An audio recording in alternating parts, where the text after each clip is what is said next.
Today I'm reading Picking Up the Pieces to 100 Broken Promises by Yushima Burks. I'm going to read chapter 1 today. I think I even may read the foreword. Let me see. And this is,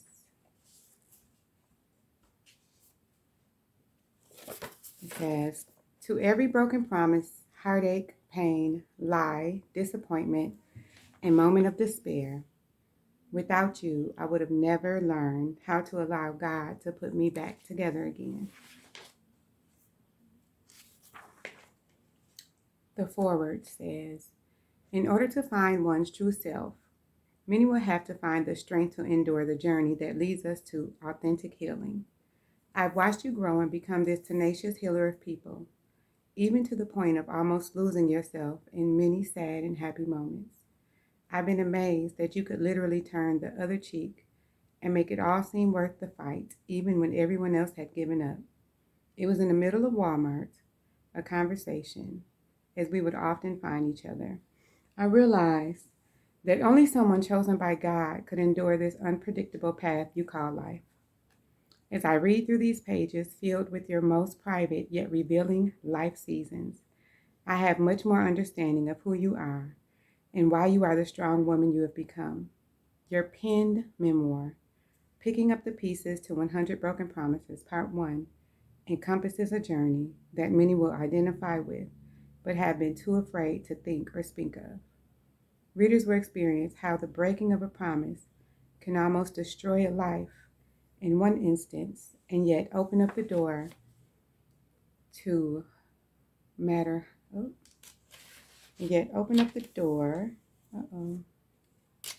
of healing in another instance. Congratulations, Yushima, and thank you for having the courage to use those 100 broken promises as a stepping stones to many more great moments for you and your readers. Vonda Morissette, M.A., Licensed Professional Counselor, Ch.1 Counseling Services. The preface. The preface says, I wrote this book to heal the little girl in me. She needed to know that through all the pain and disappointment, life will get better. In my journey to answer the question, who am I found that all of my titles involved being something to someone else. That being, I am a daughter, a mother, a wife, a friend, someone's enemy, a sister, a therapist, etc. I've been many things to many people, but this process has helped me to focus on who I am as, by, and for myself. It helped me to identify what I've survived and how it has made me become who I am, just Yushima. Granted, I will always be something to someone else, but this journey has helped me to understand that I am far more than what I am and what I can do for others. Through this process, I've learned to take better care of me. I've invested time in that little girl in me who needed me the most. Together we have healed from some things, and together we are working to heal from others. I understand now that it is okay to put myself first, no matter how hard it is. I'm more than a burden bearer. I am a writer and a storyteller. I am a survivor and a lover of peace. I am unapologetically broken in some areas and healed in others. I am an anomaly. The things that occurred at the lowest points of my life in no way define me. This book is not just for me.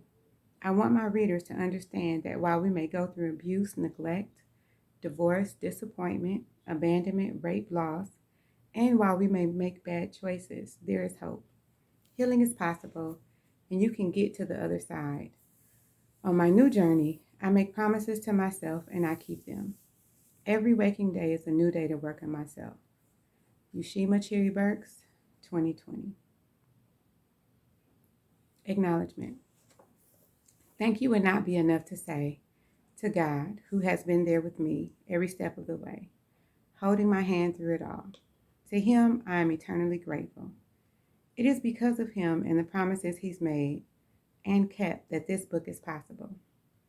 I am grateful to the journey that we are on and know that he'll always be with me. Despite the challenges I have had in life, the lessons I've learned and the growth I've had would not have been possible without them. I am who I am because of my journey, and I am grateful to everyone who's played a role in my growth. To my dad, who will never get to read these pages.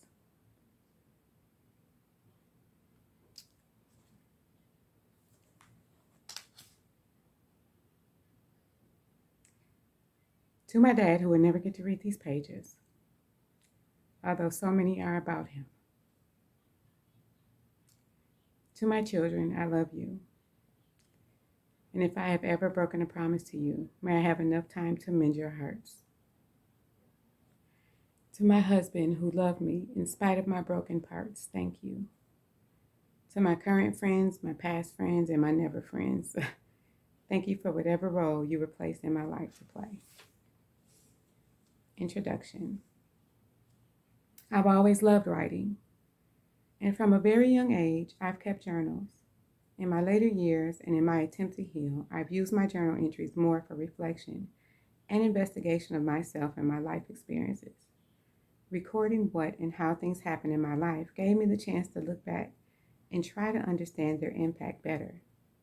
This book is a collection of some of my journal entries that have helped me to understand why things happen and work on coming out of the other side, not unscathed, but as intact as possible. When I took a personal inventory of the worst experiences of my life, I learned a lesson that shook me to the core. I'm responsible for the things that I went through. Many of the heartache and pains were the direct result of one or two decisions that I made. In the instances where I could not directly pinpoint where my pain originated, I learned that I am still responsible for healing that too.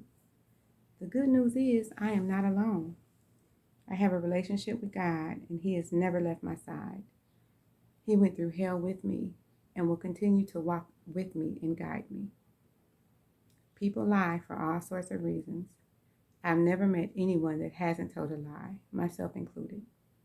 Nothing justifies it, but people do it anyway. Some people lie to spare the feelings of loved ones. If there is nothing to fear, there is no reason to lie. And no matter how we try to convince ourselves, all lies are bad. There is no such thing as a white lie. If the truth hurts, then the lie kills. For every lie we've been told, God has a promise that we can actually stand on. This book is full of accounts of broken promises, lies, and deception. Some of them are humorous, some tug at the heartstrings, others are just outlandish. But one thing they all have in common is that they hurt the ones that's been lied to. They are told by and to those we love, including to ourselves. Each broken promise in this book also has a promise from God. He is not a man that he should lie. And when you believe his promises to heal, love, comfort, protect, and provide, everything in life will drastically change for the better. The focus shifts from depending on others for happiness and joy, peace, and love, to allowing God to give you peace, joy, love, and happiness. Love does not disappoint us. People do. People cannot heal it too. By those that we love weakens years of trust. And though apologies may be given and accepted, I think it's safe to say that things never quite get back to being the same. In fact, it really doesn't matter who tells the lie. Husbands, wives, boyfriends, and girlfriends, parents, family members, friends, strangers, and even the lie from a politician can leave a nasty taste in our mouths. They are broken promises that break up families, tear down relationships, and destroy friendships. Luckily, there is hope. Relationships can be restored and trust can be rebuilt. The key lies within the one who's been hurt. It's not just about being the bigger person. It's about being a healed and complete person. It's deeper than we think. Unresolved feelings can turn into bitterness and resentment if unforgiveness lingers in our hearts.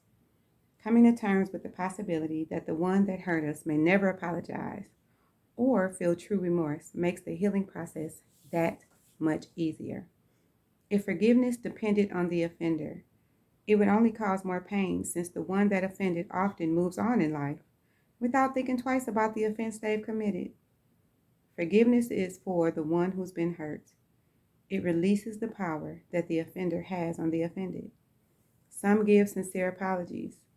They may have realized the hurt they've caused and turn over a new leaf.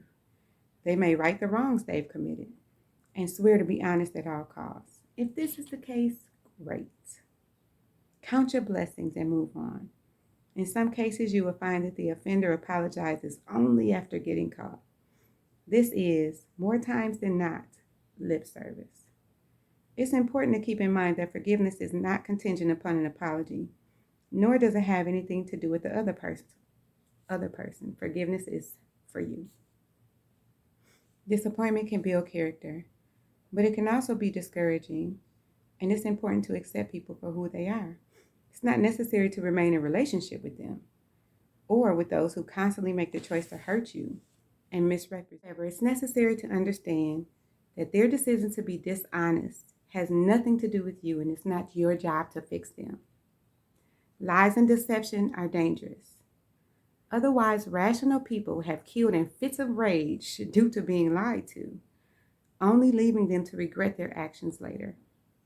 We must own our reactions and our actions, as we cannot control the actions of another. Decide to be a lover of truth, to tell the truth and accept being told the truth.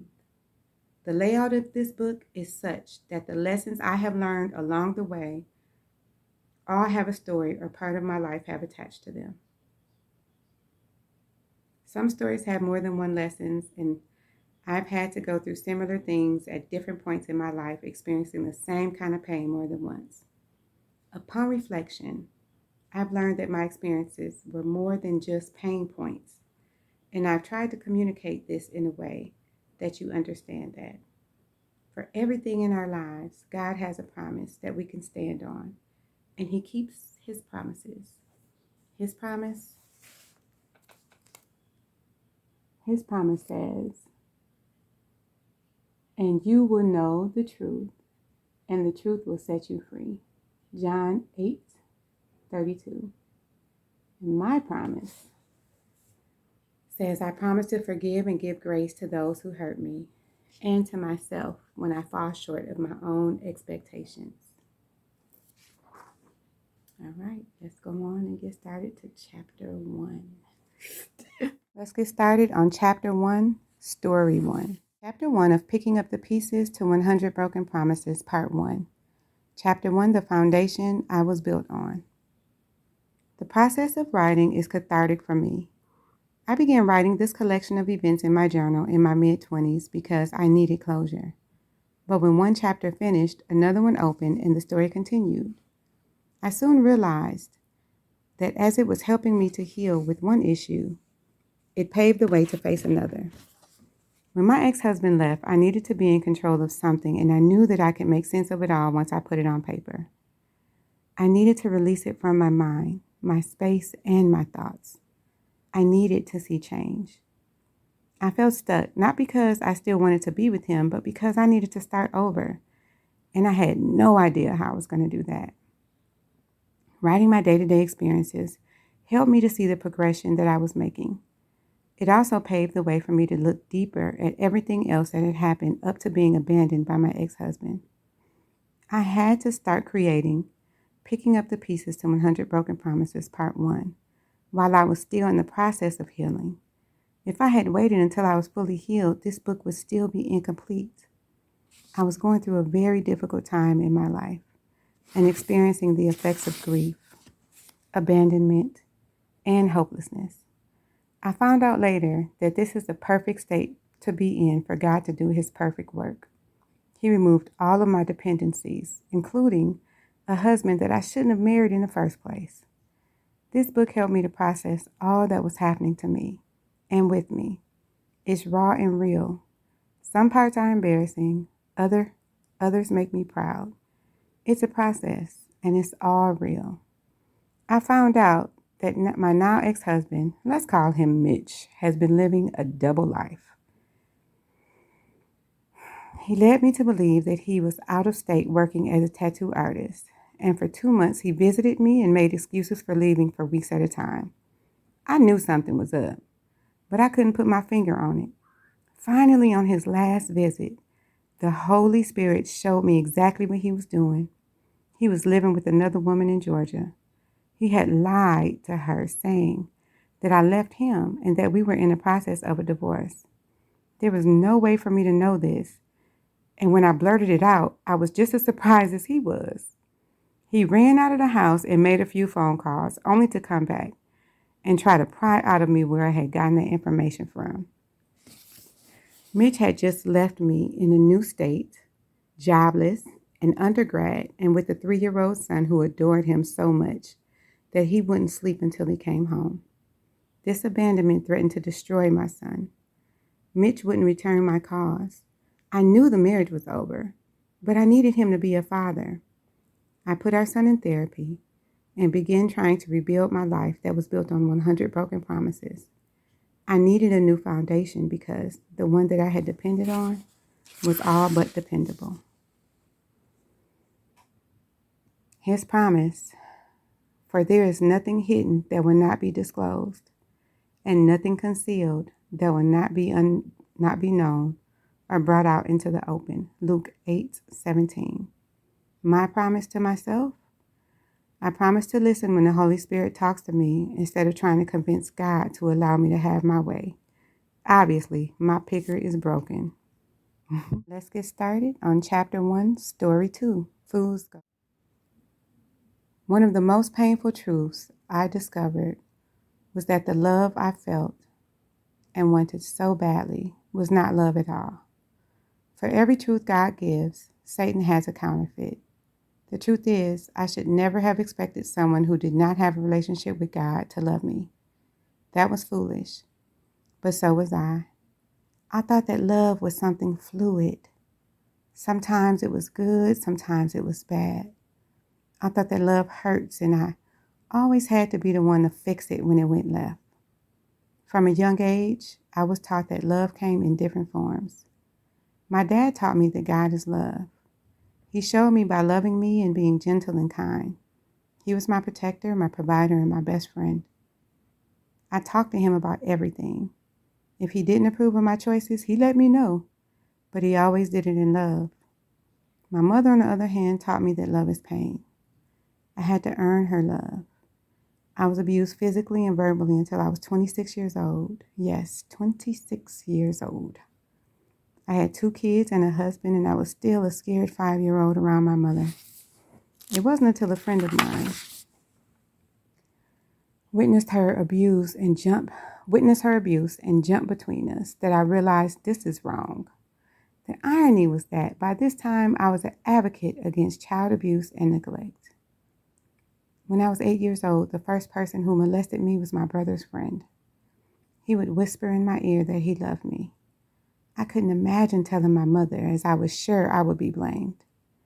I was blamed for her abusive ways toward me, so I didn't expect anything else. I didn't even consider telling my father. He loved me, but he left me there, so I felt in some ways that I deserved it. My idea of love was warped from its foundation. No wonder I made the decisions that I did. My father loved me, but he left, so love wasn't always good. The guys that I dated wanted me to show them love, which always required a sacrifice of some sort. I sacrificed my morals, times, and friends, my youth, innocence, and common sense. And had I died in that sin, my salvation. There were a few that did not expect me to have sex with them. Not everyone who wanted me got me, but more got me than I wanted. I was a mess trying to sift through lust, greed, and pain to find love. Looking back on this aspect of my life, there's one thing I know now that I didn't know then. Love only wants what's best for me. It is concerned about my well-being, including my salvation. As an adult, I can recognize what love is and what it isn't. I know that someone who continuously hurts me does not love me. That does not mean that someone who loves me will not hurt me.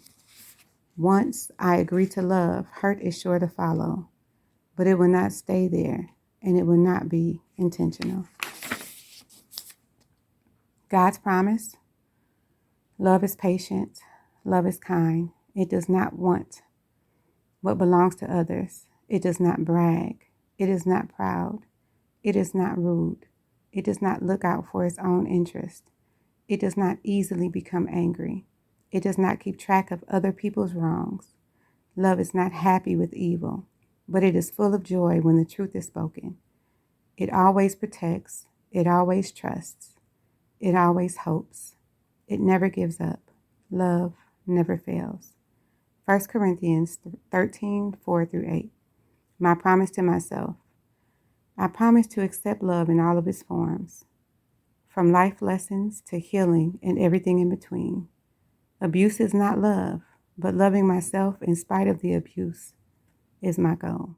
What's your promise from God regarding past relationships?